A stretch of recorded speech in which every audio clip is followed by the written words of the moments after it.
So the title of the talk is One Representation to Rule Them All. And actually ties into a lot of what Sanya has been talking about. So we're seeking 3D representations within deep learning. And why we want to do this is because we want to generate assets for digital media like games or movies, like in the first case. We want to be able to understand 3D information, so to be able to perhaps place this media directly within the environments in AR and VR applications. But most importantly, I would say, we need to be able to have an understanding of 3D scenes to enable autonomous decision-making, right? So autonomous driving is just one of the applications of robotics, but you can see the importance of this. And now if you go back to computer graphics have evolved over the last 30 years to generate essentially completely photorealistic footage. Like you see in this image, and the underlying representation is a highly structured one, right? You have objects, scenes, relationships, material, lights, and so on. And this brings us to essentially what is called like model-based computer vision, where if I have an image, we can use the graphics pipeline, essentially based on a render, which has a scene description that involves transformations, cameras, lights, and geometry. And we call this right-hand side of this slide the decoder or computer graphics, let's say. And then we're saying that, you know, if I actually use the same image on the left, so we have the same image on the left and the right image will be generated and the left one is the one that receives an input, then I can think that the mapping in between a natural image and the scene parameters that will generate it would be most likely at this stage in our history be done by neural network, and this stage would be called our encoder, or what we call computer vision. And the hope is that the only supervision channel that we should be using would be comparing the images that receive an input and the one that the differentiable renderer was able to actually compute, okay? Now, model-based computer vision has a little bit of a problem though. It's like, as you might have noticed, there is a plethora of renderers, or rasterization-based renderer, photorealistics like in Misuba, and a plethora of representations, right? Meshes, implicits, voxel grids, you can go on for a while. And the question becomes is like, what are the limits of model-based computer vision? Andrea, and in my opinion— sorry for interrupting, but it seems like your slides are frozen. They are? On what slide? We're still on the title slide. Okay, yeah, it seems to work now. Okay, that's not good. Let me try to maybe restart the share, and I'm gonna share the entire screen. Thanks for telling me. Okay, I'm gonna share my entire desktop then. Weird, we tried this earlier and it seemed to have worked. All right. So I guess this was what I was talking about. Thank you, Krishna, for pointing it out. So as I was saying, this is the pipeline of model-based. Can you see, by the way, right now, Krishna? Yes, thanks. Right. So this is the pipeline of model-based computer vision, and the issue is that now you're making choices whenever you pick a model-based approach to this problem. So this is actually a paper from Christian Table's group from a few years ago now. And the idea here is, for example, that you picked a particular renderer, which was an OpenGL renderer in this case. You pick a particular light representation, which was spherical harmonics in this case, and a particular geometric representation, which was a template of a mesh representing a face. And if you now try to think, okay, what we want to do in the future, we want to allow for essentially autonomous agents to develop their own representation in a completely unsupervised way, this is untenable, right? We cannot rely on model-based computer vision to do this. And I think one of the big issues is actually on the internal representation, on the representation essentially that has been dominating computer graphics for the last 3 decades, which is actually polygonal mesh representations. And they were designed, like the reason for which they've been so effective is that they were designed for efficient rasterization on GPU. Was their main role, but they had a lot of different advantages, like they supported the physics to enable animation, they had smooth interpretation via subdivision, they allow you to factor out high frequency details on textures, they didn't suffer the curse of dimensionality, they allowed level of detail, and that full controllability because you could change literally anything in a polygonal mesh. But now we get to the point of, okay, we want to enable this closed loop supervision of computer vision to understand what is in a scene. And now suddenly, okay, how do you represent transparency in rasterization? If you've ever had to implement it, you know exactly what I mean. Or what if my bunny on the right has fur? How do you represent fur in a mesh in a way that is easy to learn the representation of? And also, if you go back to 3D deep learning in the wild, where you do not know the type of model you're tracking, you do not know that you're tracking a Stanford bunny in the scene, or neither you know the topology, is like, how do you know which is the right mesh to start with? And this is where these 3 historical papers here, I'm doing, I think, justice to the contributions that were made by several people.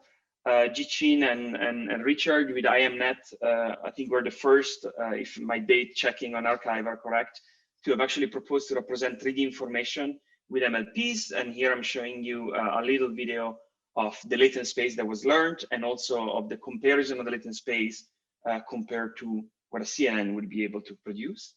Then Vincent and his colleagues introduced scene representation networks, where in comparison to IMNet, they allowed for supervision to happen in image space rather than via 3D supervision.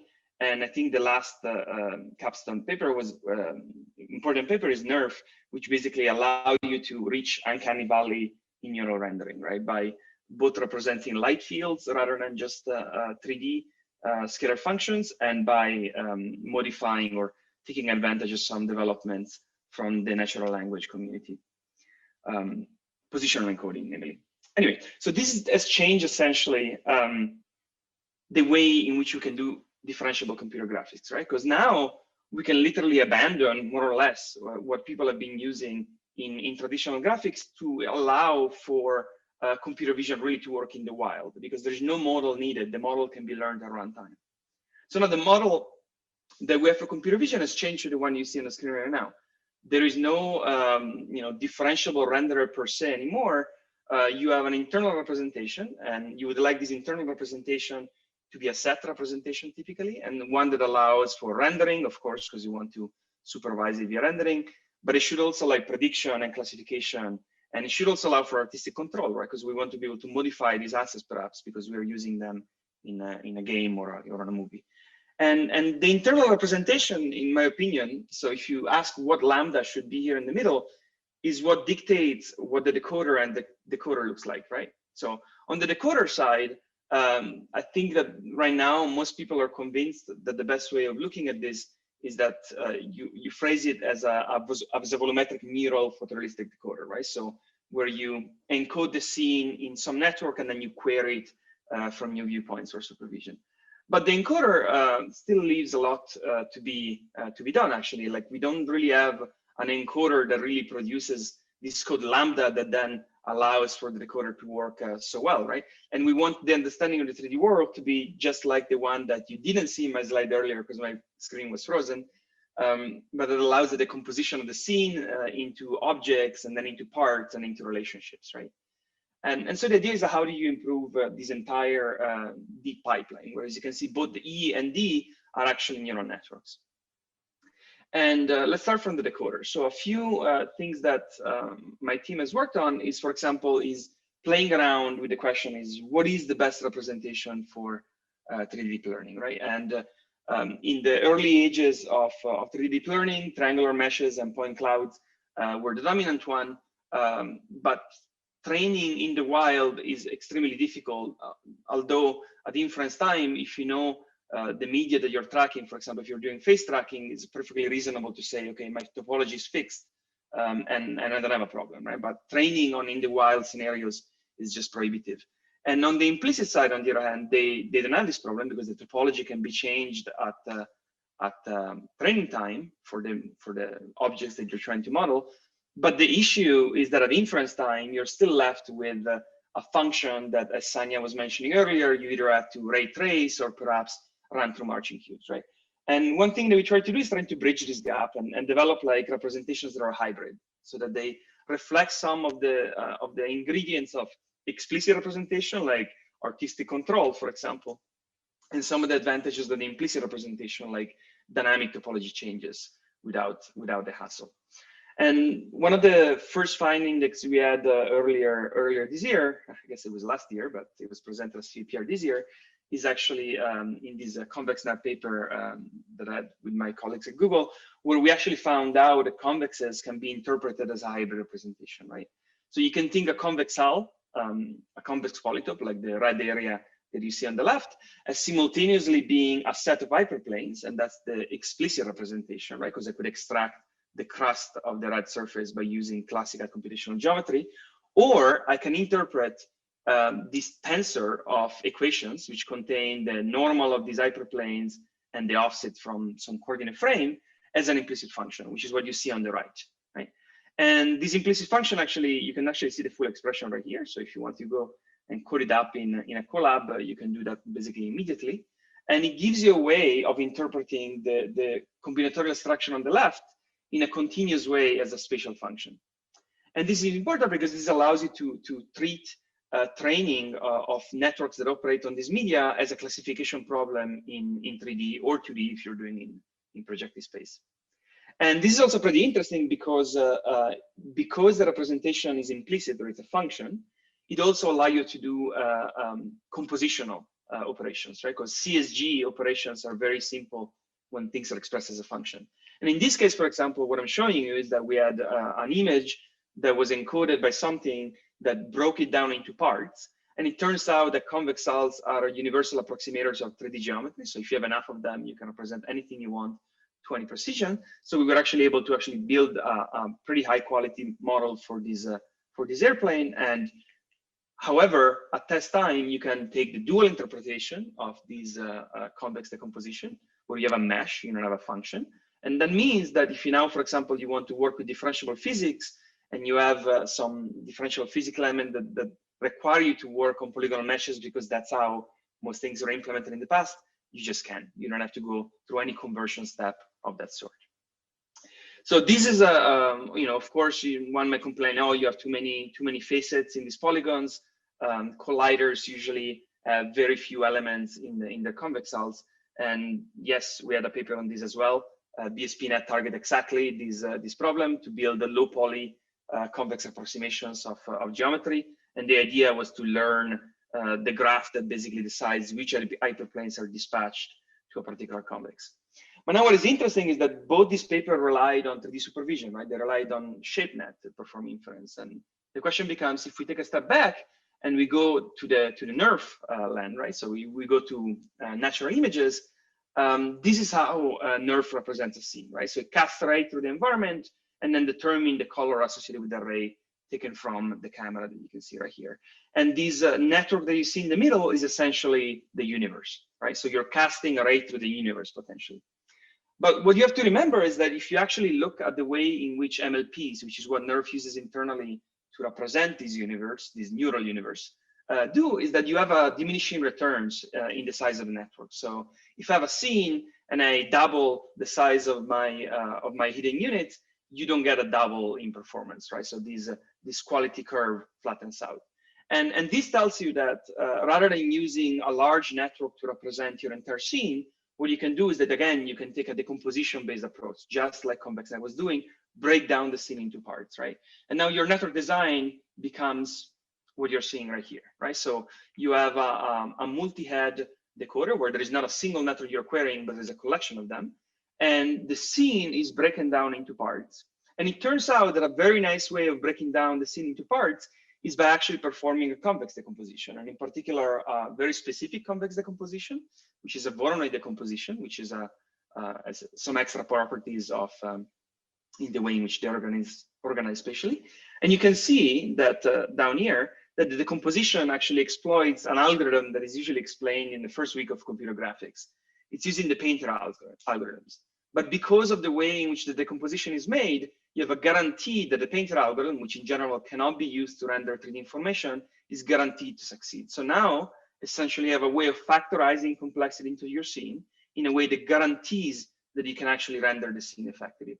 And because of these diminishing returns that you have in the size of the network and the associated computational cost of an MLP, it turns out that just simply doing this swap from a single giant network to a collection of nets that are composed at test time allows you to have speed ups of up to 300%. And these speed ups are actually, you can combine them with more or less everything else that people have been proposing recently in the nerve ecosystem, let's say. Okay, so this is interesting, is like we now have a way of representing rigid scenes, of doing it efficiently. We don't have to represent the entire universe as a single nerve. Now we can have spatially localized elements that are more efficient to render. But the question is, okay, you know, most of the things we have seen were rigid until now, right? Like I've showed you rigid objects that composed into convexes. I showed you rigid scene that composed again into convexes.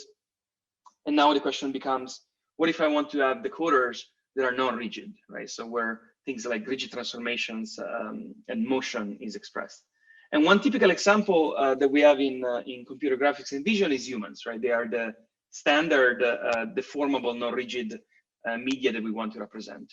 And if you look back at the way in which graphics and vision have been doing it for the past 30, 20 years, actually, blend skinning appeared with in the early 2000s, is that you had a lot of artist intervention, right? So you had the rigs that were built by artists, you had meshes that were built by artists, and you had skinning algorithms and skinning weight that were drawn by artists. And what we said instead, well, let's try to take a step in the direction that computer vision is taking with respect to image features, for example. Let's try to do it completely end-to-end.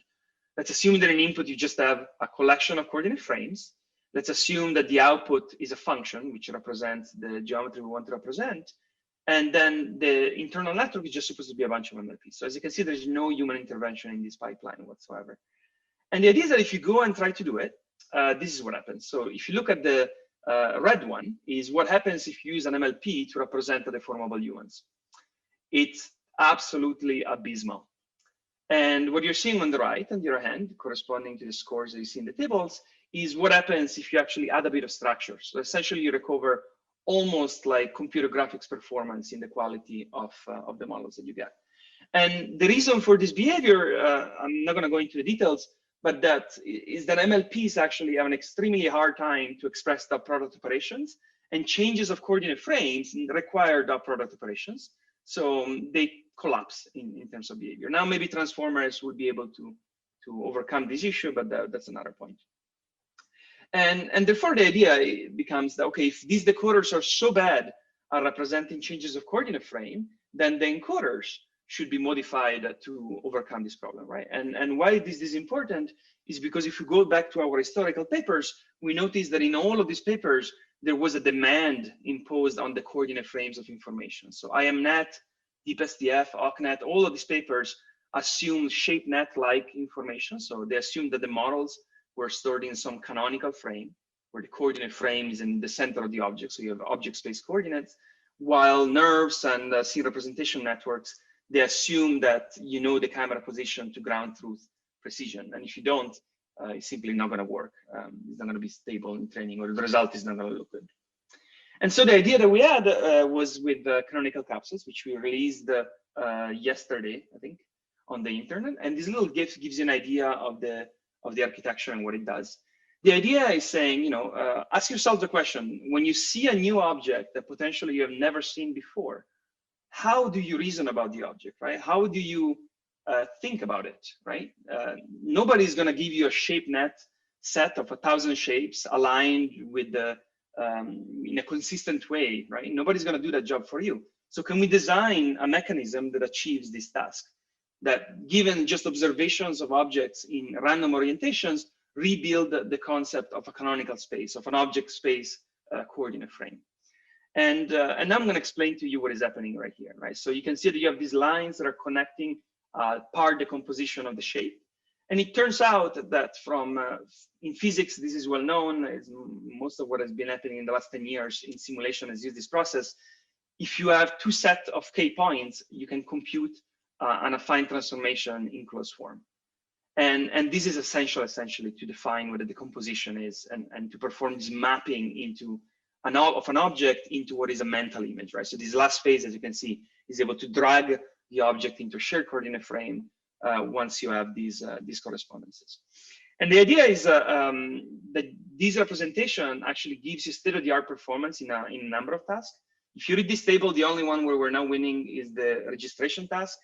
And the reason is because this baseline is executed with registration just in between 2 point clouds, while we're doing registration of the entire data set, right? So they are working in a much simpler scenario than we are. So they overfit to their task, and they're not computing a generic representation for deep learning. What I want to show you is a little bit the idea. So capsule networks were introduced by Jeff a couple of years ago in 2011 with transforming autoencoders. And capsule networks have been misunderstood, I would say, in some parts. They're nothing else than part representations based of objects. And each capsule that I represent here as a pill has 2 components. It's part-based, so you see that it's corresponding to the parts on the right. And it has a descriptor, and this essentially reflects the geometry of a part in a way that should be invariant to the orientation and position in space of the part. And then you have a frame that describe the orientation of the part within the particular object, right? Which here I just mocked as the orientation of this little capsule within the image.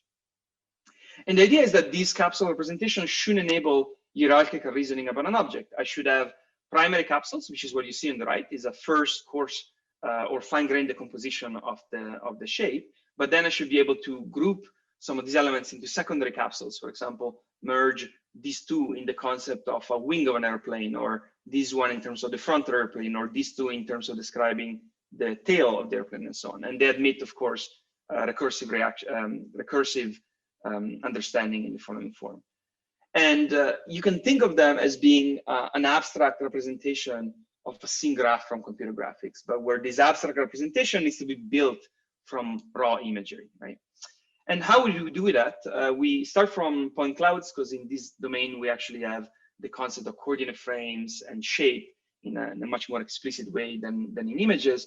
And again, what we're trying to do is that we're trying to build a concept of a mental picture, but the idea is that we do this in a fully unsupervised fashion. So essentially what we're doing in this paper is that we are rebuilding ShapeNet without ever having seen an aligned data set in our life, right? So that's our purpose. And the way in which we do it is using 2 tricks. So the first one is by using Procrastes alignment or shape matching, or one of the 2 steps in ICP, according to which domain you work in. And the idea is that if you have a collection of key points, and these key points have a 1-to-1 mapping, you can figure out a relative transformation in between the key points. And this allows you to factor out affine transformations, or rigid transformations, actually, in this case, from potential perturbations in the input. And what we do is exactly what you're seeing right here. We ask the same network, okay, to decompose this point cloud in the same way up to a rigid transformation.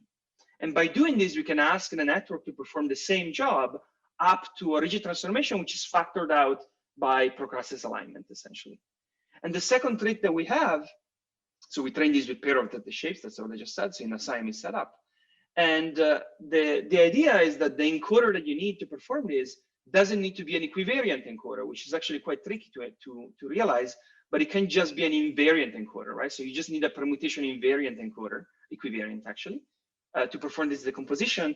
And the idea is that if I break down a shape into parts, I can summarize all of the points colored in the same way with a key point, and this unlocks the use of Procrastes alignment to factor out affine transformations.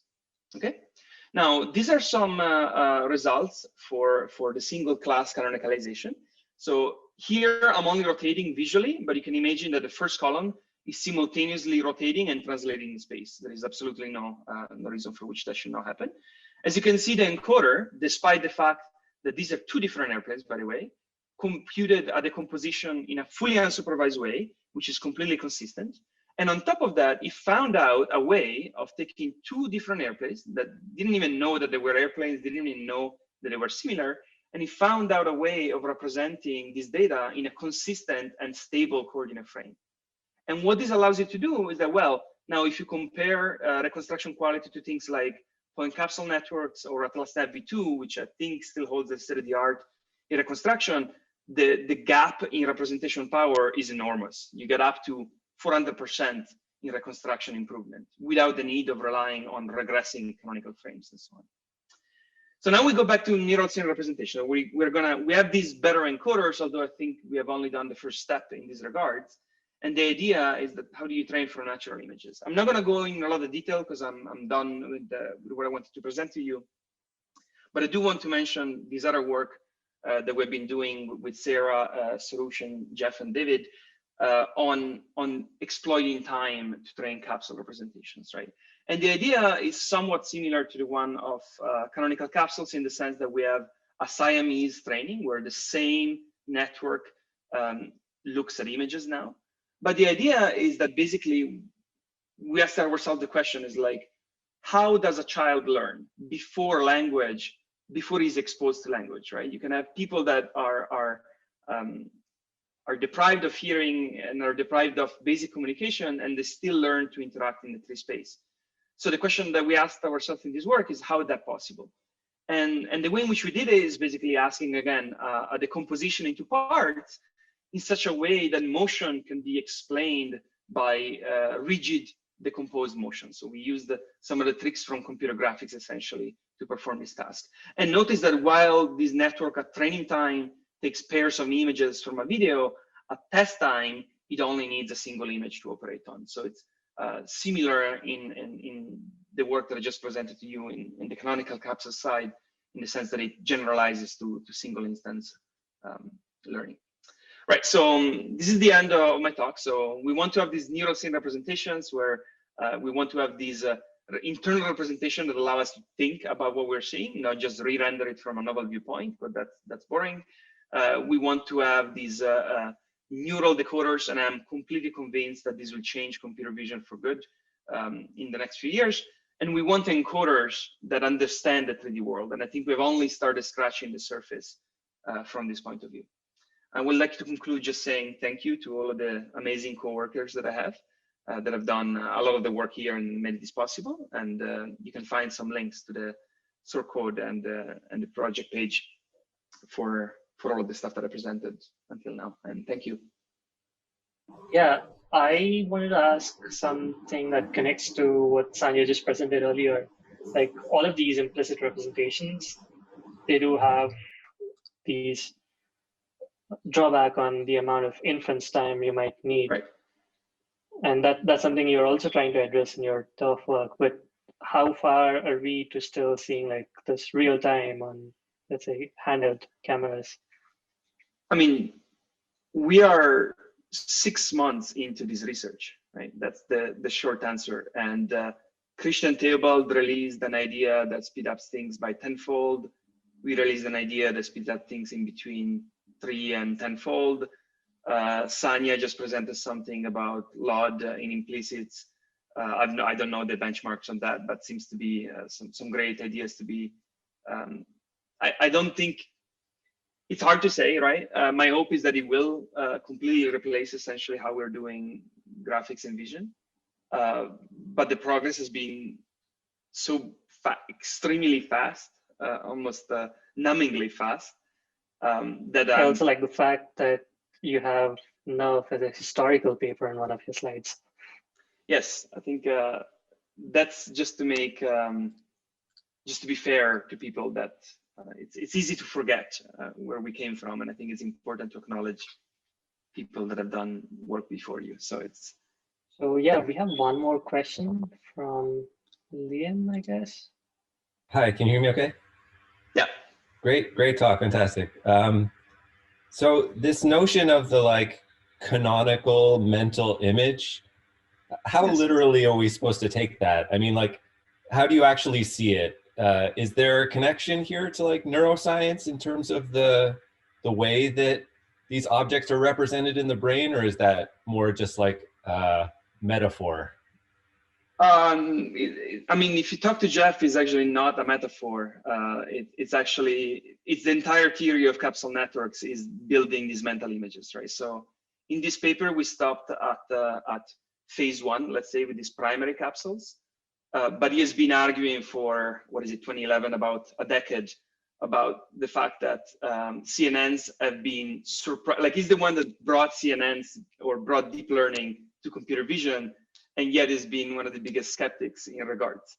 in the sense that they should have not performed as well in terms of how well they work, right? And that understanding an object needs to, you need to be able to understand relationships with respect to coordinate frames and parts, and understanding connection in between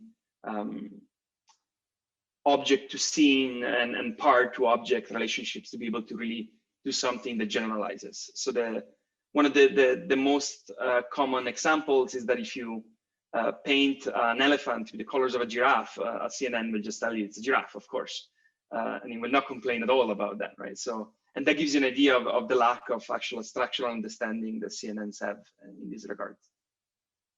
Thanks. Thanks so much, Andrea. I'm sorry to have to interrupt this conversation in the interest of time, but I'm sure we'll get to continue this and more during the panel.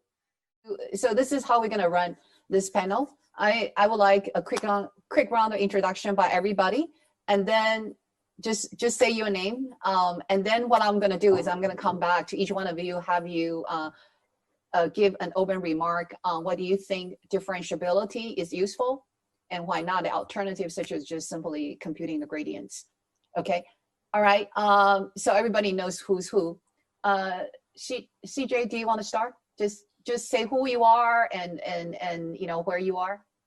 Hi, I'm CJ Taylor. I'm with the Grasp Laboratory at the University of Pennsylvania. Great. Bethany?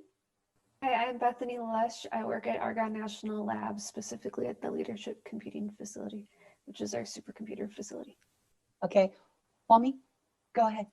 Hi guys, I'm Yueming, and I am a fourth-year PhD student at MIT CCL. I work on graphics simulation and compilers. Thank you. Andrea? Hi, my name is Andrea Tagliasacchi. I'm a research scientist at Google Brain, and I also work at U of T. Okay, great. Peter? Hi, I'm Peter Battaglia. I'm a research scientist at DeepMind. Thank you. Dan? I'm a graduate student in the Center for Theoretical Neuroscience at Columbia, and I came to listen to you guys speaking. All right. And Joanna? Hi, I'm here, but I'm an organizer. I'm just helping moderate. Okay. Kelsey?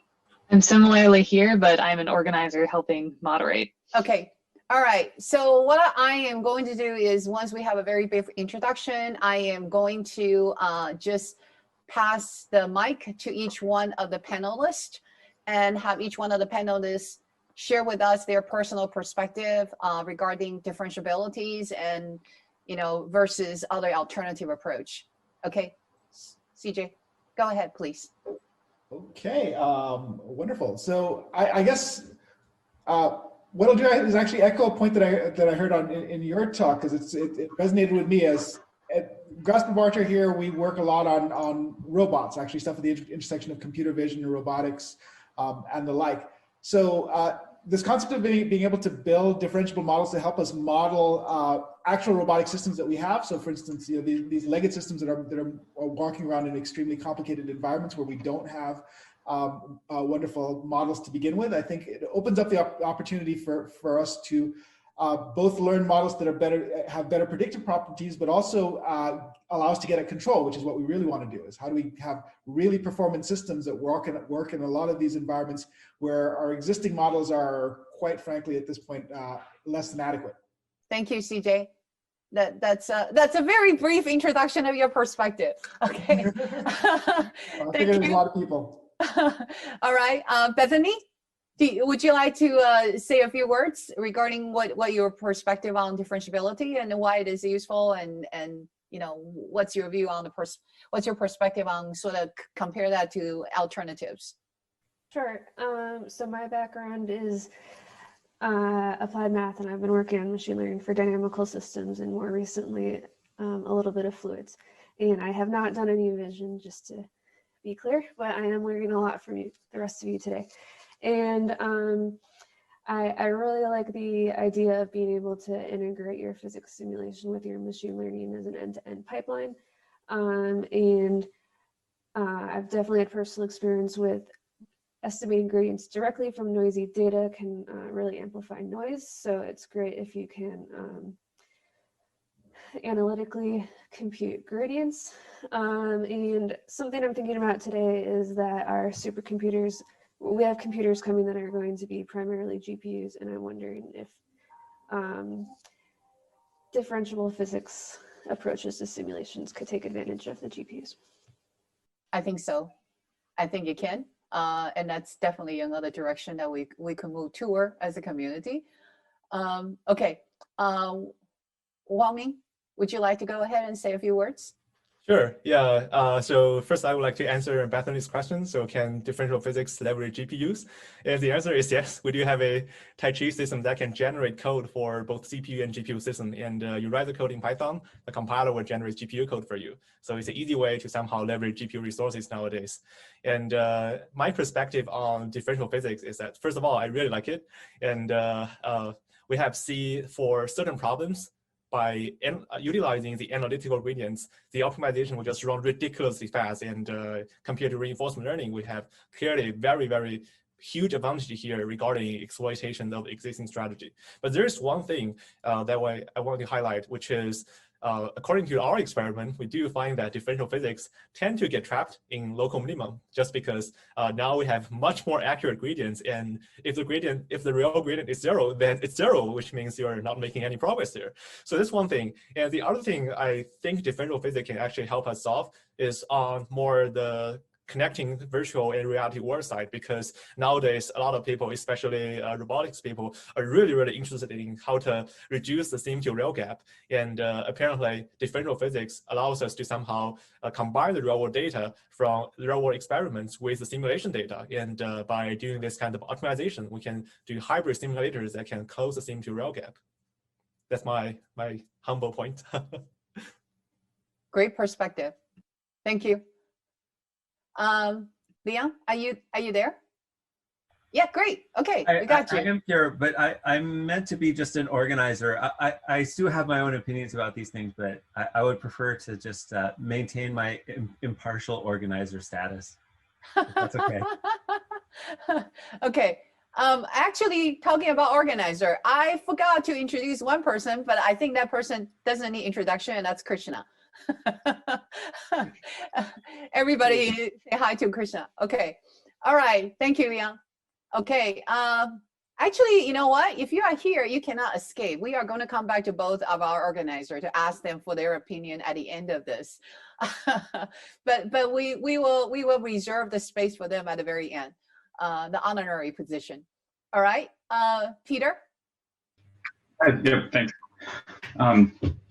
Yeah, so I mean, I guess I would say that you know, optimization is it's some kind of search process, and differentiability offers really efficient ways of you know, can drive algorithms that are very efficient at searching. And so again, I think that's underneath a lot of what, you know, the benefits of, you know, say you know, even just training neural networks with backprop rather than some kind of like reinforced algorithm, right? This is the root of that. But another thing that I talked about in my talk that I think is an important thing that we can sort of exploit about differentiability and auto differentiation is like I was showing a few projects where we're taking physical relations from physics that sort of relate, say, like the partial derivatives over spatial quantities to the time derivatives, and we can sort of efficiently calculate gradients using JAX or TensorFlow or whatever, and then and put those inside our model, so we can sort of exploit these inductive biases from physics very easily with a few lines of code, and then we can do things like Hamiltonian mechanics, to sort of, you know, build that into our model. And get all sorts of, you know, energy conservation and different types of generalization that we're interested in.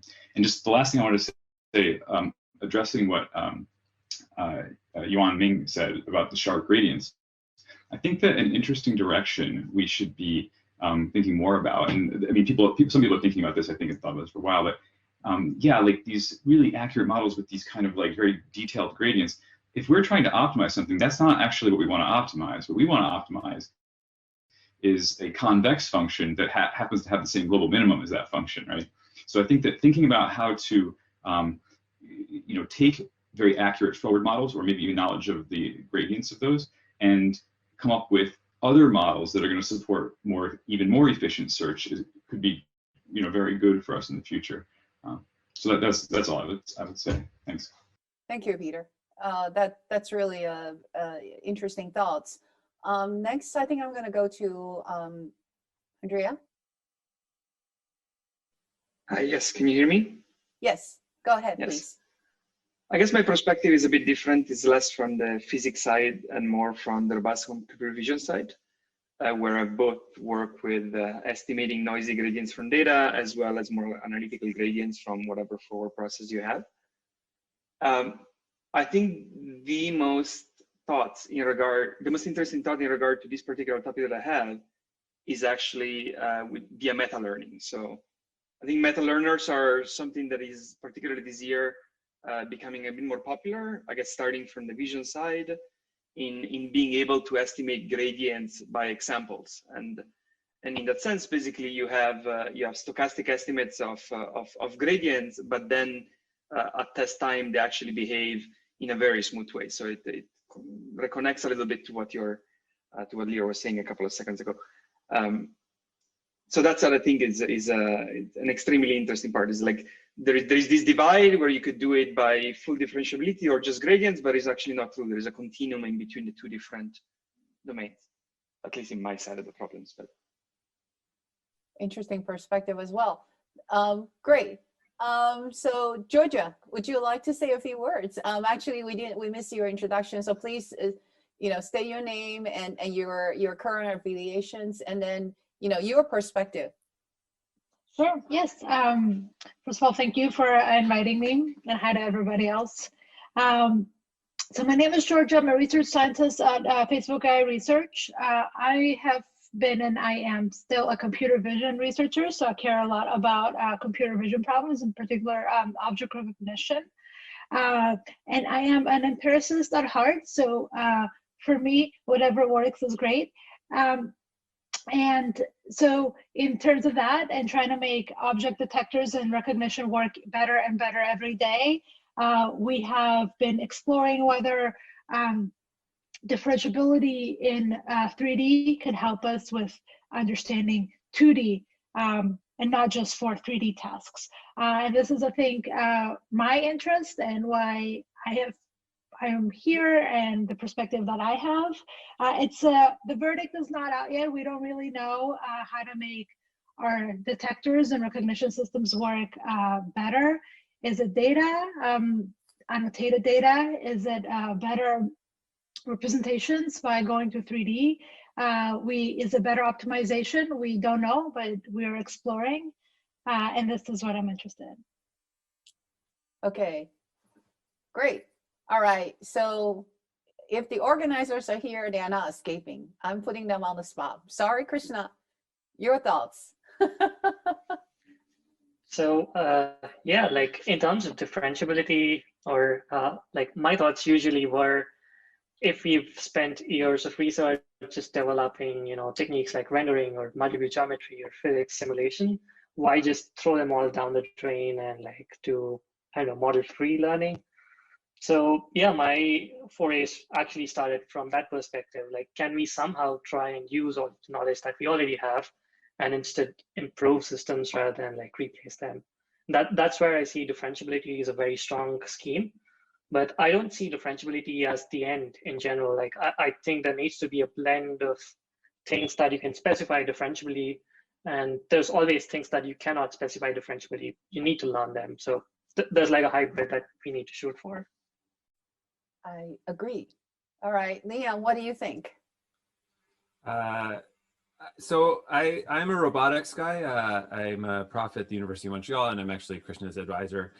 And so, I mean, the hope here is that, I mean, what we've always wanted for representations for robotics is that they're task informed. And I think that the real hope here is that the tools of this community can provide us roboticists with methods and methodologies by which we can take performance on an end task on some metric and feed it all the way back to learn perceptual representations.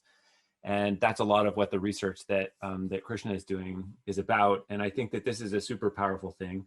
And then I also really like, I think it was CJ who was talking about, or sorry, maybe Yan Ming, talking about this, the sim to real element of this, and how now if we can get these backproppable tools like physics that we can actually optimize simulators for directly to close this interreal gap, this is another like extremely powerful thing that could have real applications for robotics. So I would almost consider myself more as like an end user of most of the technologies that are being created by the panelists in some sense. Great. Okay. All right. So I am wondering if the panelists can comment on what do you think, what are the name your dream application that you think can sort of unify. I think I already started mentioning some of that in my comment when Krishna asked me. What are the possible application? So let's kind of start dreaming together. What are some of the possible applications that can unify vision, graphics, physics community together that, you know, different community with different background can achieve together, and machine learning, of course, right? That cannot possibly do alone by itself. So what are some of the dream possibility and application that you can think of? You know, based on sort of the conversation that we have so far, that you think will be really exciting and challenging, and that actually require vision, graphics, physics community to work together. I mean, I'm sorry, machine learning. I keep dropping it out because it's kind of taken for granted. Everybody is using machine learning now.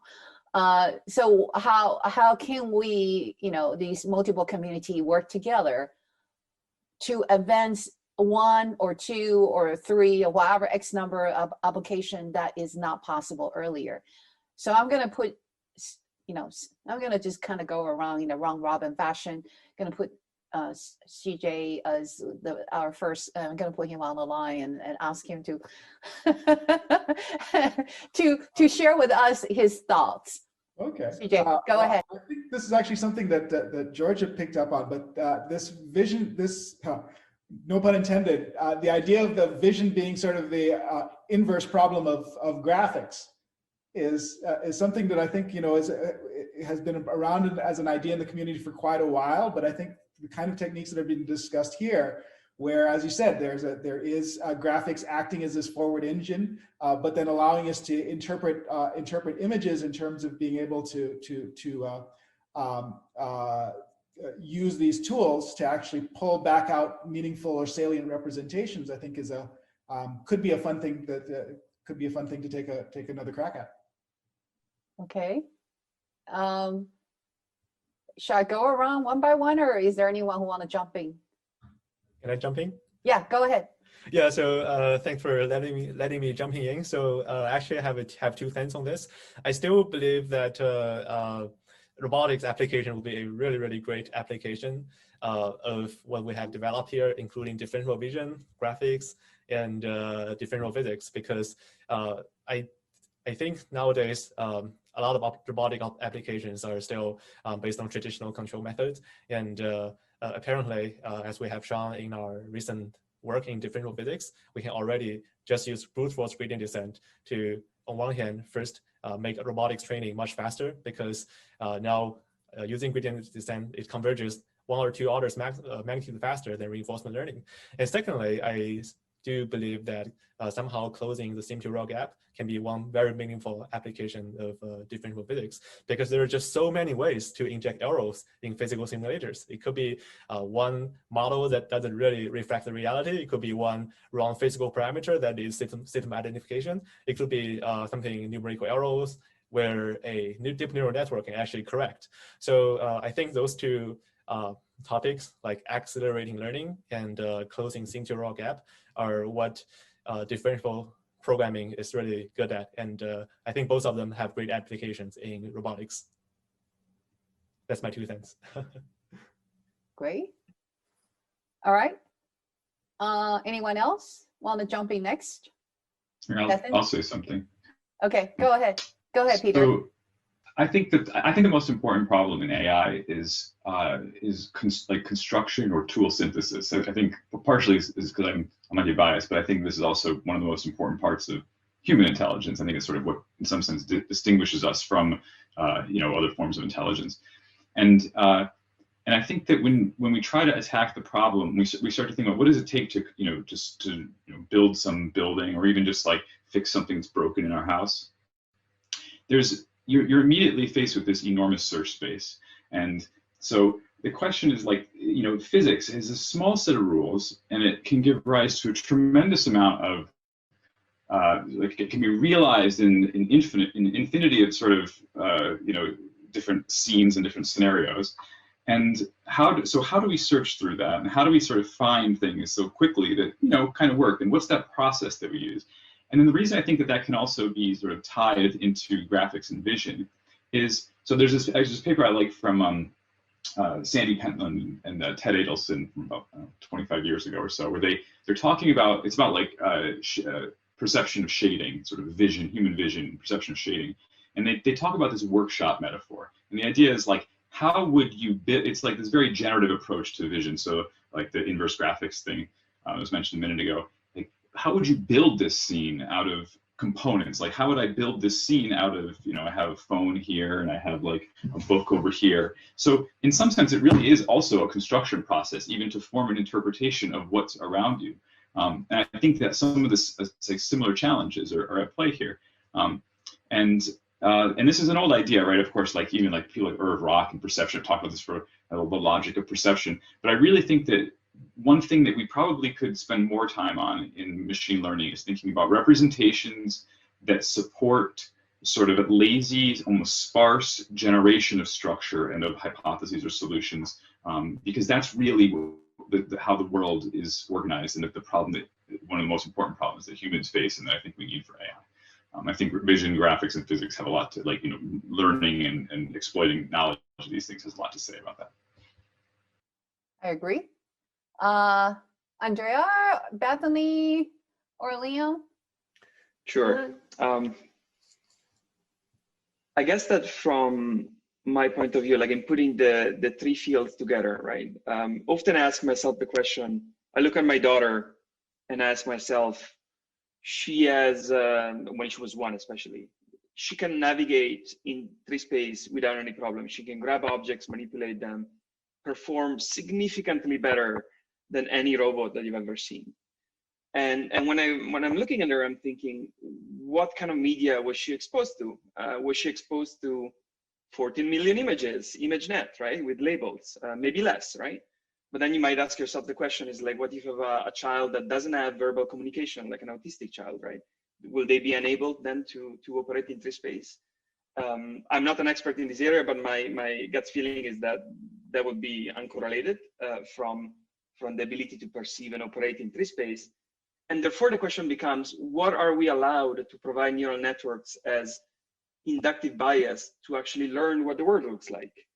And the more and more I think about it, the more and more I'm convinced that the only inductive bias that you're allowed to use is physics. And this comes in the form of either simulation, because these are the laws of the universe, right? You know that they are valid. You know that whatever you're doing, as far as you're introducing them, they cannot be violated because they're just there. And if you look at some of the progress that has happened over the last year, some of the biggest advances in differentiable rendering, what have they done? They have just respected physics, right? They have respected, for example, modeling of transparent media. That was scene representation network and neural volumes, and then NERF. They did exactly that. They've done modeling of light scattering events with light fields in NERF. And I find this pretty inspiring. And I think a lot of my agenda right now is driven is like, okay, this is the only, if we're to build the computer vision and the differentiable physics of the future, this is the only thing that I'm allowed to use, and everything else is just cheating. And it might be okay for the time being, because you might still build products and companies and applications, but it's still cheating. It's like you're allowed only to give a network what a 2-year-old or a 1-year-old has access to. Okay. All right. Georgia, or actually Bethany? I think Bethany want to say something when Andrea.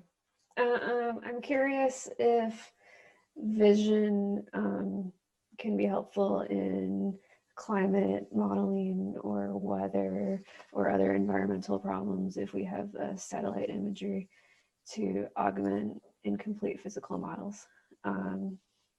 and something I'm curious about, but I am not knowledgeable of the available imagery data sets. I would imagine so. I would imagine so. Of course, climate, it's now you're talking about, you know, large scale eddy simulation. So it's much bigger. And that's actually an area of a tremendous potential, because we're looking at climate change at a global scale, bigger than ever before. That's really a great application. Yeah, and I will say I'm aware of early work that's been done, for instance, in looking at satellite imagery to try to estimate fluid flows and the like. But I can certainly see an application for marrying this with a physical model underneath it to help us do a better job of interpreting that kind of data. I think that would be a very profitable line of research. Yeah, and that's really, I mean, that's an area of potential impact at a very large scale. I mean, we're talking about global scale, right? The world scale, and it particularly combined with, like I say, large scale eddy simulation that kind of track how the fluid flow of atmospheres and how that would evolve together with just century of the data. And I think that it would be really kind of interesting. I just don't know anybody who's working on that, because this is many of the work in this area, it's mostly done by people who are in academia and industry research labs. I don't know how many, I mean, of course you are, in national lab really are thinking about taking the latest research and really pushing it forward, to solve some of these really important problems at the national and the world scale and the earth scale.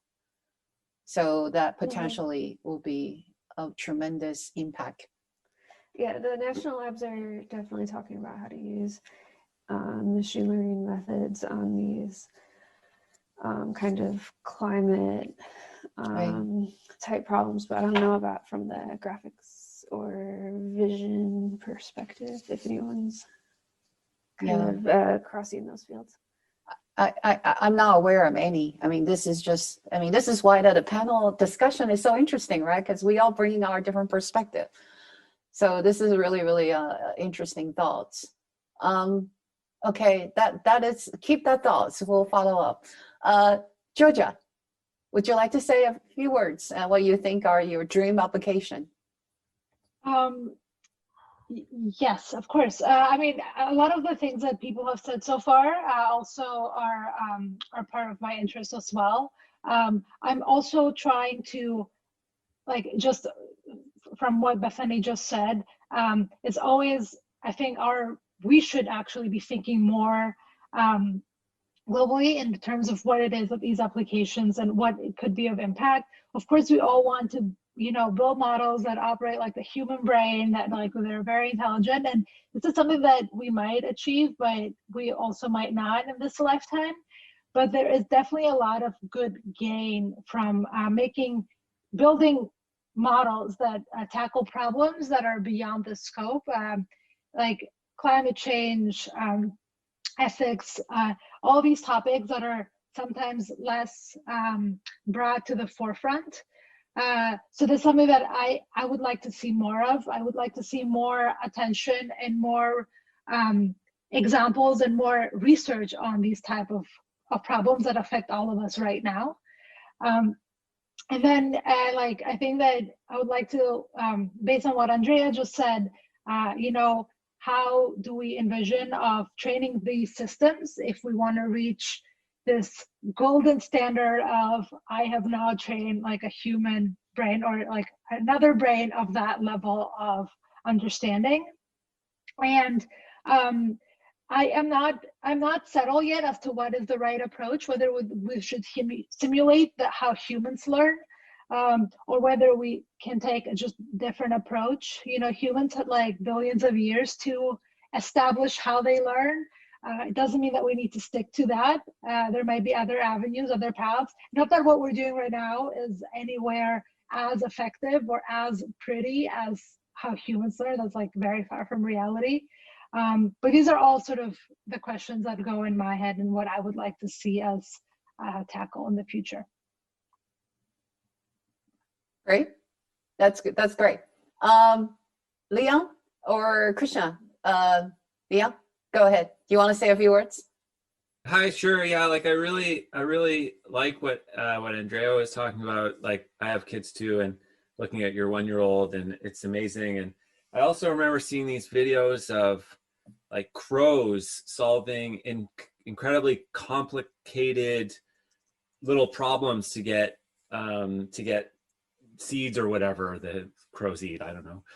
And what was amazing about those things, particularly to me, was that they all involved notions of intuitive physics. Like they needed to understand that some things flowed, and or that they could use a stick and pry something up, or that a rock has weight and that it would actually cause something to happen. And when I saw those videos and I thought about what we can do with a robot, it's just like the gap is still so large between the state-of-the-art robot and a crow. Like, and so maybe that's like a little bit disheartening as a robotics researcher, but also I think that, you know, there's such a great opportunity. And I think these notions of being able to understand physics and you know, and I completely agree that like this is the right inductive bias that needs to be like imposed on these problems, but that we can somehow, you know, through these notions of compositionality and understanding of intuitive physics, that we can get to the point where robots could solve kind of something on that scale of task complexity. So that's, for me, that's the goal. Great. And Krishna, do you want to say a few words? What do you think? What are your dream applications? I mean, there's plenty, but to be really brief, I think I'd really love to see all these communities working together. It seems like a lot of these goals are shared, but the kind of work that happens is very, very disjoint. And that was the motivation behind this whole workshop, to try and see if there are synergies, like can the differentiable physics and rendering communities interact. We've already started seeing that a bit, and we've also seen synergies between the computer vision and differentiable rendering community. So yeah, I'd like to see all of us working together. Okay, we'll be starting to write joint paper after this, right? Okay, sounds great. Okay, anyone else want to, did I miss anybody who want to say a few words about what are their dream application? Or even audience? You can always chat. Okay, if not, we're going to move on to the next question, which is, do you think differentiable pipeline or programming will make model-free methods obsolete?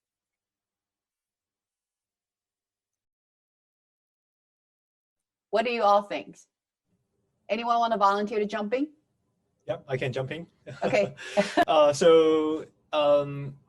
I think the current situation is, I think there are two things. The first thing is that building differentiable programming models for everything is not yet possible at this point. And there are still a lot of physical phenomena or whatever process that we are able to simulate forward, but back propagating can be very, very tricky. So that's my point one. And my point two is that actually, okay, I think I forgot my point two.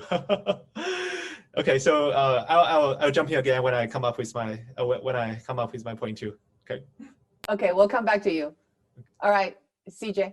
I guess I have something that's hopefully at least tangentially related. I want, this is in reaction a bit to a point that Yuan Ming made that I really agree with, that conquering the sim to real gap is of course a primary challenge. But the other thing I would point out is that the robot that you train for is always different from the robot that you go to the field with. You're going to go to this field with a robot, there's going to be a short in the motor, the prop is going to be bent, and the model that you worked with, that you trained so hard with, is actually not good on the day. And so I just want to point at this issue that there's a time scale issue, that we need to be able to do this adaptability quickly in the field, like the crows do when they're having a bad day, but they're able to actually snap back into it in very short order. And perhaps the inductive bias induced by these physics will allow us to lower that manifold dimension in a way that makes this possible. But practically speaking, for somebody who takes robots to the field, this is where things break. So it means we need robustness training. Okay, that's great. This is great. Anyone else? Anybody want to say? I mean, yeah, go ahead, Peter. Yeah, I mean, I think I sort of hope so in a way, but I don't think so. So I guess the issue is that if you have like discrete sort of problem spaces and you're sort of thinking about like discrete actions, search trees, and things like this. This is harder for this is not clear how you're going to sort of exploit differentiable like functions or pipelines to handle these things.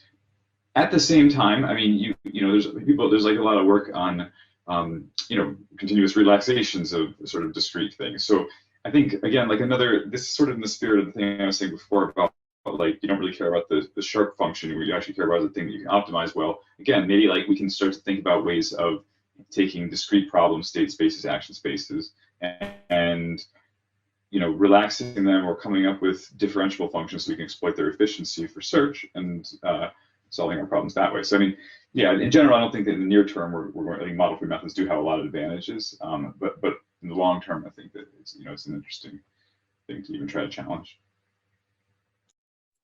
I would agree, but I would love to hear anyone else who have different opinion or even similar thoughts, but they may want to add comments on top of what Peter has said. Andrea, I think you want to say something. Yes, go ahead. I don't necessarily want to put something on top of what Peter said, but if you look at the way in which people have been looking at differentiable vision and graphics from the image generation point of view, right? What has it been now? 5 years ballpark between the first application of deep learning to a parameterized version of something that you can render. And as of this year, we are model free, right? So we still have a model, but this model can be learned in a way that is completely oblivious to what you're actually representing. It has full representation power, and it doesn't matter what you're looking at. It's still going to be able to do it up to a certain precision, right? So I think that if I were to ask something from the people working on differentiable physics would be, if it was me working, I do have a bit of background in physics, but very little. But if it was me, I would ask myself, is like, okay, can I take everything that I know from physics, like stress tensors, and can I take deformation gradients, and can I take Newtonian dynamics, and can I now apply it to a representation that can be learned completely from scratch without relying on any instantiation of topology, of dynamics, or anything? It's just like you give it examples, and then it just picks it up. And as far as you've exposed it to enough examples, it will be picked up. So essentially the same thing that happened to graphics and vision over the last 2 years, yes, 2 years and a half, according to when you count. But and I've never seen anything like that. Like we know that these perceptron actually represent surfaces, but do we have a model for the formation of a surface that is actually not represented by a mesh or a voxel grid or something? No, we don't. I think that's a super interesting direction where I will be thrilled to see some progress. Interesting thoughts. Very, very. It's very. I would agree as well. Leon or Krishna or Georgia, Bethany, anyone want to follow up? Oh, Huaming, did you figure out what your number 2 was? So I didn't. I totally forget my point 2, but probably I can talk a little bit of my point 3. So yeah. So my point 1 was about for certain simulation, it's either non-differentiable or we don't know how to differentiate it. And I think because I also work on compilers perspective, so I also care about performance. So it's often the case that for certain simulators that we know how to do very efficiently regarding forward simulation, but for backward simulation, there are some always a lot of like issues on computational efficiency. I think as Professor Lin just showed that certain simulators are just not as efficient as people might think, and also the memory consumption can be one issue. And so that's why I do believe that developing high performance compilers that are more suitable for modern computer architecture and suitable for certain problems is super important, because only if we scale up the simulation resolution to a very, very large scale can we reasonably good approximate the world. And I do have a point 4. So the point 4 is why I do think probably sometime in the future people will like differential physics. So that is basically because I do think human brains has something like a built-in differential physics inside. Just because recently, there's COVID, and when I'm outside, I cannot touch anything. So I can always magically come up with ways to operate stuff without touching anything. One example is that now I learned how to gently operate the elevator using my knees without using my hands. And also, if I want to open the door, I learn how to use my elbows instead of using my hands. So if you look at reinforcement learning, it will take a lot of trial and error to for an agent to learn how to do that. But if we assume that there's something like a differential solver in my brain, I can just maybe do some mental and model-based attempts, and then I can get some feedback, and the gradients from differential physics will tell me how to adjust to achieve my goal. So I do believe human should learn actually quite a lot more faster than what reinforcement learning are currently doing. And I learned that lesson from George Tenenbaum, and he always says that he doesn't believe like he does believe that human has very strong power, and human learn things very, very efficiently, and there should be a reason. And maybe to some extent that reason is differential physics, and we would definitely want to adopt more systems that are differentiable in our learning pipeline so that we can learn much more efficiently. Very, very interesting thoughts. All right, do we have anybody who agree or disagree? Anybody want to follow up on that? That's a very, very interesting thought. Does our brain think like differentiable physics or differentiable vision? Oh, we have a differentiable mind. I guess I could jump in. Yeah, please go ahead. Not to answer that question, I don't have that answer, but mostly to sort of, it's a question rather than a statement, is how will we know? So how will we know if this is the case? So what I'm trying to get to is, let's say that we focus on this one task and we manage to train a system that maybe does this and figures out just how Yaming said, how to just adapt or how to do the same thing in a variety of ways. But we ultimately don't really have a test bed to evaluate whether we've actually learned to think or to perceive or to understand like humans. So I guess the question is, how will we ever know whether we're making progress when we are definitely operate as researchers, we operate in a very task-driven way. We define little tasks, little goals that we want to achieve. So how will we ever be able to know if we actually have unlocked something? I do have something to say on that, if I am not talking too much.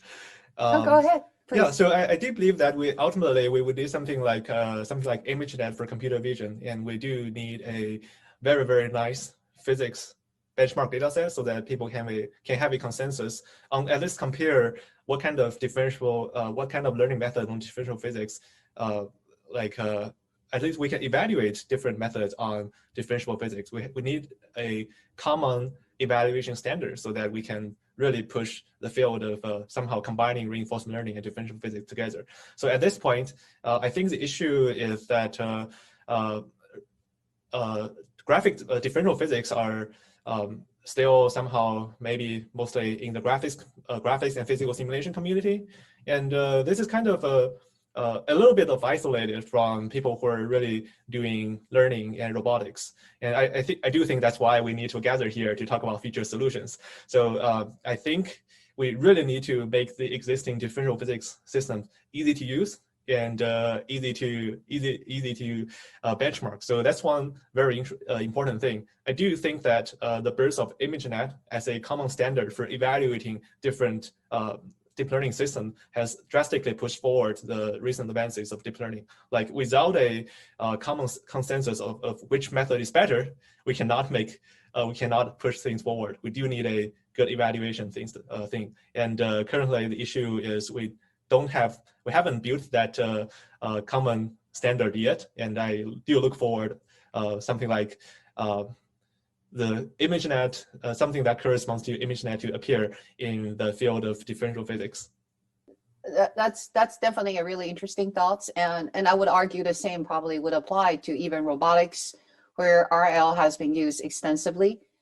So we don't have exactly a set of benchmark for robotics community, even though there is sort of a standard list of 12 different robotics, categorizations of grasping, planing, control, and manipulations, and sensing, perception, and so on. So there really isn't a set of benchmark even for robotics, although that due to differentiable physics, now robotics community is using more simulations, and they're sort of starting to have this, like the ants, the walking dog, the mobile robots. So there are some of these models are coming up. So I do think there's a lot of potential there. And vision, it's sort of tying currently to ImageNet, but in the real 3D world where you really need 3D vision, ImageNet is still inadequate, right? Because the 3D world is much bigger than what ImageNet has captured. But that's really a tremendous it comments that I think that we do need some sort of benchmark in every single community, and that's definitely worthwhile to sort of explore. Now, do we have anyone else who want to comment on whether we think that differentiable pipeline is going to make model-free methods? Absolutely. I think there is some sort of consensus here. The question, it seems like the answer is no, predominantly. Am I correct? Or do we have somebody who want to argue otherwise? No. We are going to make the differentiable pipeline is going to make model-free methods, absolutely. I haven't heard that yet. Okay, if not, we're going to move forward and say, how do you see differentiable method being used and applied in the wild?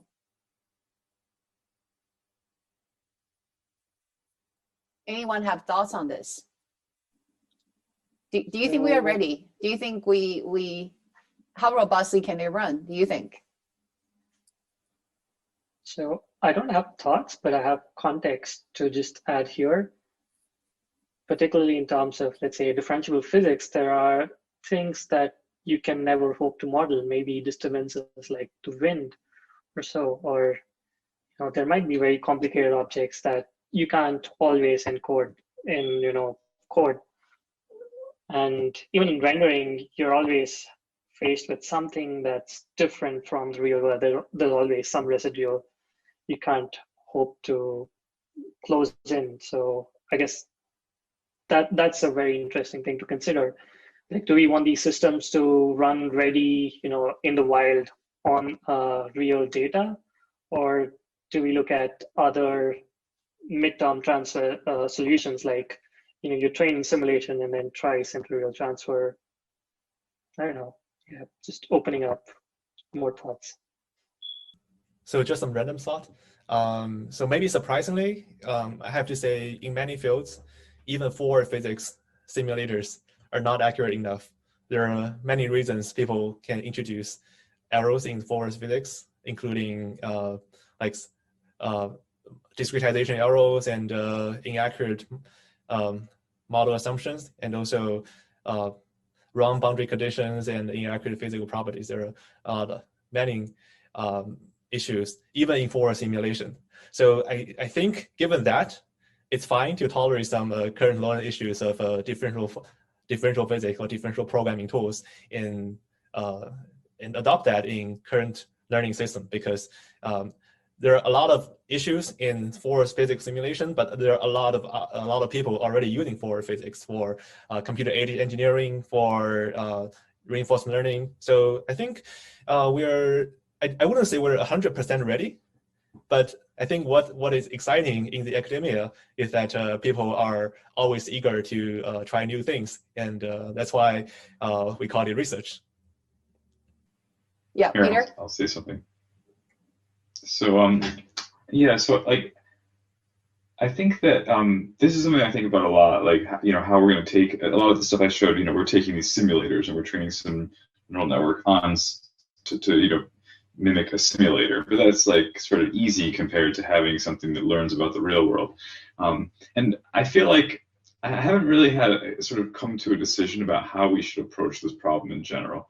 So one thing I've been thinking recently, though, is like, so I think, just to say, like, as background, I think a lot of times, like, for a while, I'm thinking, like, how do we turn the world, you know, what we perceive with our eyes into objects and, you know, different things that you actually find inside a physics engine, because that's what we need our models to do.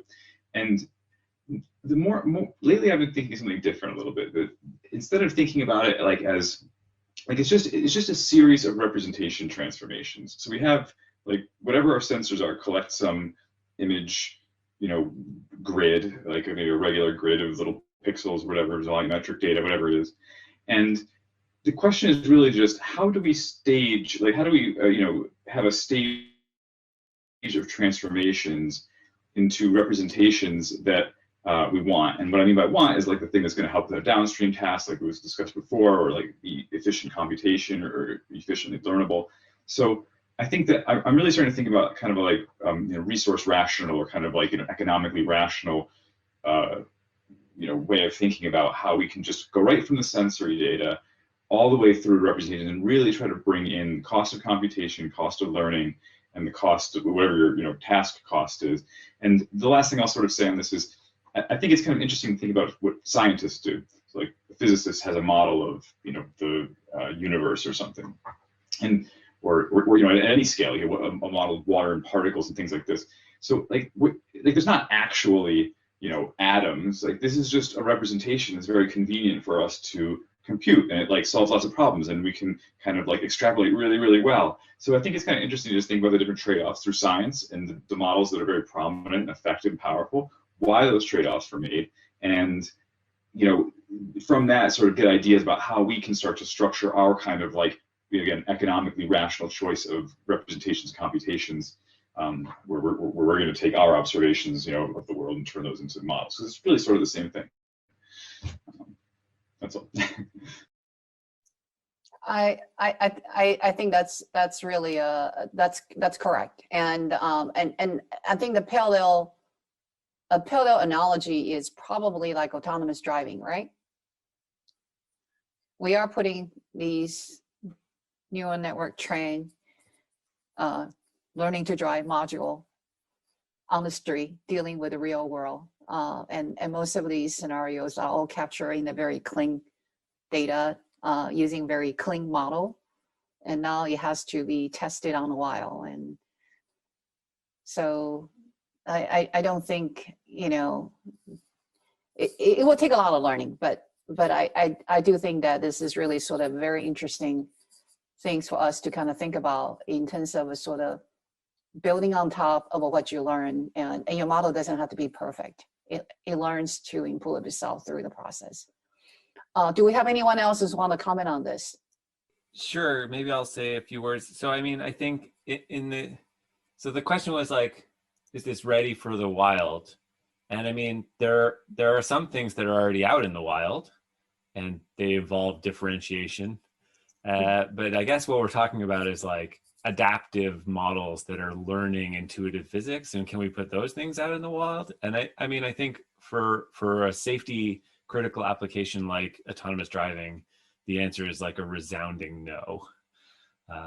We're not there. And I mean, I think that the state of the art in autonomous driving is like, yeah, there might be some neural networks in there, but they're put in these nice cages where they can't do a lot of harm to the things around them. And, you know, I don't know, you know, I don't pretend to be like an expert on what every single player in the autonomous driving industry is doing, but not very many of them, you know, actually have, that I know of, have like learning systems that are actually controlling the actuation directly. Like the thing that is very commonplace now is to have like a learning system that's doing some perception, and I think that part is like, you know, relatively solved. But the people who are doing like RL for autonomous driving, or, you know, any kind of model that's a learning based paradigm that's actually being handed the keys to, like, pardon the pun, to like actually push the pedals and turn the steering wheel, like those are extremely rare. We're still using our traditional good old fashioned engineering and models for those pieces. And I don't know when the tide will turn, or if it will turn. My sense is that the way that this is likely to go is that we want to build on a strong scaffolding of things that we know to be true, and that we can write down like theoretical principles about and guarantees. And then the adaptive part is like the sprinkling that goes on outside of that scaffolding. I think that's kind of a more promising direction, particularly for like safety critical systems. When you take out the like safety critical nature, you can sort of do whatever you want, and then you can like throw any kind of crazy neural network solution at your thing and see if it works or not. But for safety critical stuff, like it's going to be, I think, a really hard battle, and a long time before we see like these kind of models actually in charge, where they can affect like real people's lives. I will totally agree with you. Putting into the wild doesn't mean that we're going to put everything into the wild, but it can be used on some application. Definitely safety critical. No, even autonomous driving, it's not approved in California yet, right? Even though we have all these autonomous driving cars. It's largely, I think I heard it's on a fairly constrained environment. It has the potential. Okay, anyone wants to comment on it? CJ, you are muted. I think Liam raised an excellent point, and I'm wondering if that then means that looking at systems that would work with the wealth of information we have from control theory, where we do have guarantees and we can make bounded assumptions where the learned aspects are allowed to operate, but within a band that we know is safe based on analysis. Might be a profitable way for us to move forward on this. Yeah, there's some really nice work in this area actually by Angela Scholig at the University of Toronto, who does like, is an expert on like control and writes down like her nice little tight, robust like control loop, but then thinks about how to build the learned components that are outside of that. And so now we can have like RL that's learning an inverse model, but that model is still being fed into like a control loop that we can do things like have the same guarantees about performance and things like that. So I think there is, like, in the safe RL community, there is some nice work being done in this area. Okay, great. Anyone else want to comment on this? And actually closely tied to that, let's say that we can put some of these systems in the wild. How do you initialize these systems? Much of these, simulator, render, vision algorithm require some sort of initialization. What are the way to address this issue? How do you initialize these systems? Either in the wild or even in a laboratory environment or control environment or just a simulator. How do we initialize? Do you have these problems?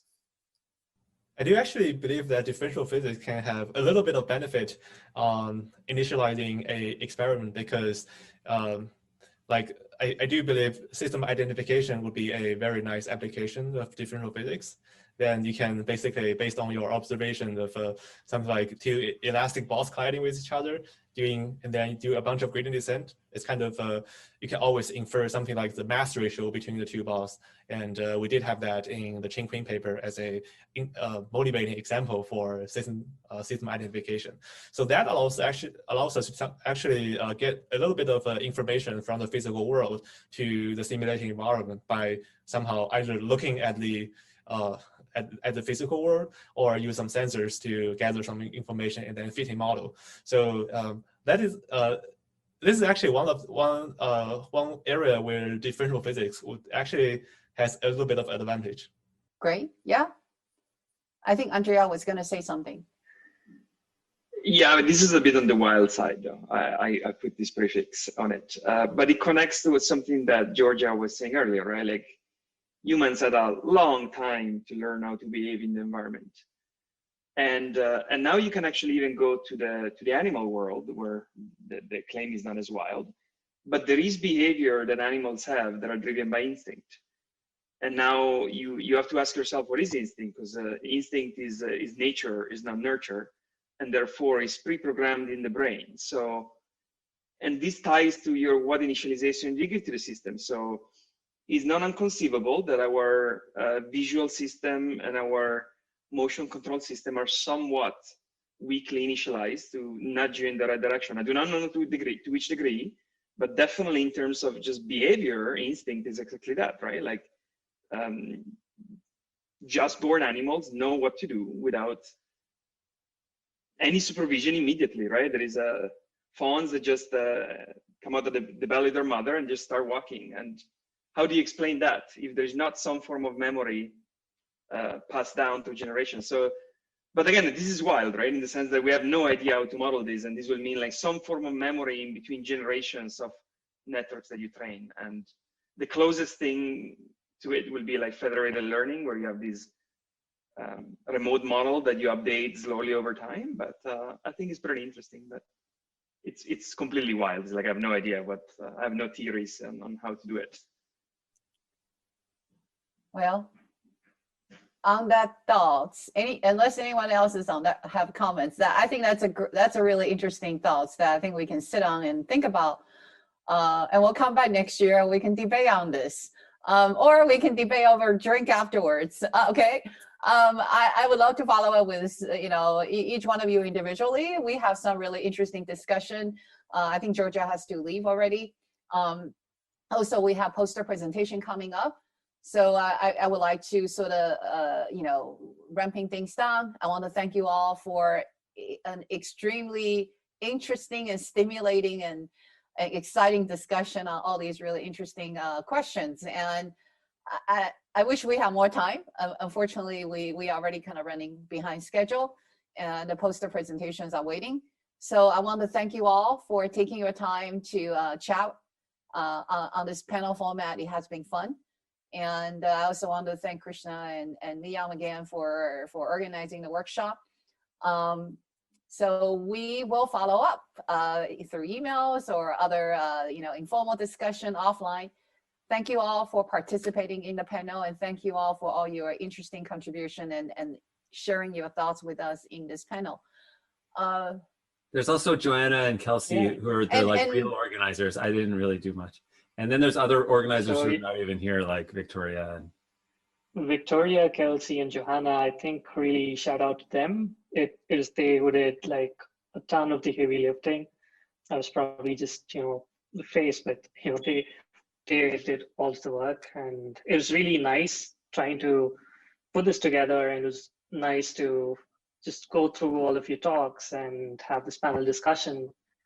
And yeah, thanks so much for contributing, and thanks for joining, taking the time. And I know it's pretty late in a few time zones from where people joined in. For instance, like Peter, it's probably too late for him. And yeah, thanks so much. We're soon going to start off with a poster session on GatherTown. So if any of you just wants to hang around, chat, anything light, feel free to join us. And we've got very interesting submissions to feature in the poster session. I guess Johanna will do a quick 2-minute walkthrough of how the Gather Town looks like. All right. Thanks so much again. Thanks, everybody. Thank you.